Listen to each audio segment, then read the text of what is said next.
So when you become sons and daughters, you will never forget all His benefits. Ang bitin dili mapasalamaton. Kabalo bang mapasalamat ang bitin? Ang buhaya. Pero ang buhaya o ang bitin, di ka usa di na magpasalamat. Magpasalamat ba na sa lagi kaon? Di mo mo ng buhaya nga, ay salamat. Pagpakaon ni mo bitin mo yung bitin, ay salamat, amo. Ipakaon ko ni mo, ipatambok ko ni mo, ipadako ko ni mo. Bisan amo ka, ayaw pagdool, kaya ikaw na po lamyo nana. That's why I hate the spirit of crocodiles and I hate the spirit of serpents. They are the most ungrateful and they are the most unthankful.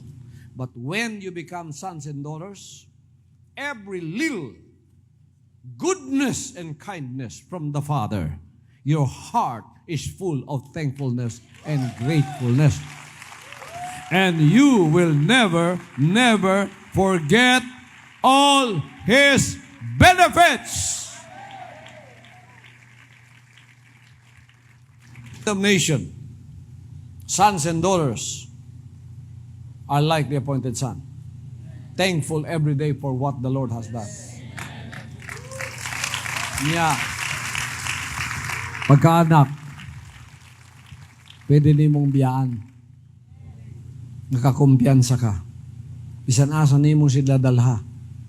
Dili sila magtraidor. Dili sila muluib. Ang kabubuton samahan may kanunay nilang nakita. Ang buhaya,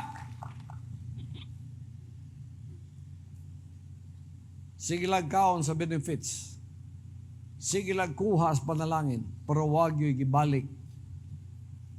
Bisan pasalamat. Ay kakontribute, problema pa. Problema. Pero ang mga anak, sa kalibutan, kabalo sila sa gipasaan sa anak. Sons and daughters, kabalo sila sa akong gipasaan. Maunang sila katambaya yung nako. Mukarga sa gibog aton sa anak. Mutabang sila sa pagkarga sa responsibilidad sa anak. Ang buhaya, ang bitin, ayaw pagdool, tungod kay maproblema ka lang. Mamaak, maghatag pag problema. Dili na mo tabang, muhatag pag problema. Wala na ba'y bitin na rin? Wala na yung mga crocodiles na rin? Tanan mga anak na? Kung anak na tanan, labi kayo ipasaan ang kabubuton samahan, responsibilidad sa anak kay makatabang na tanan.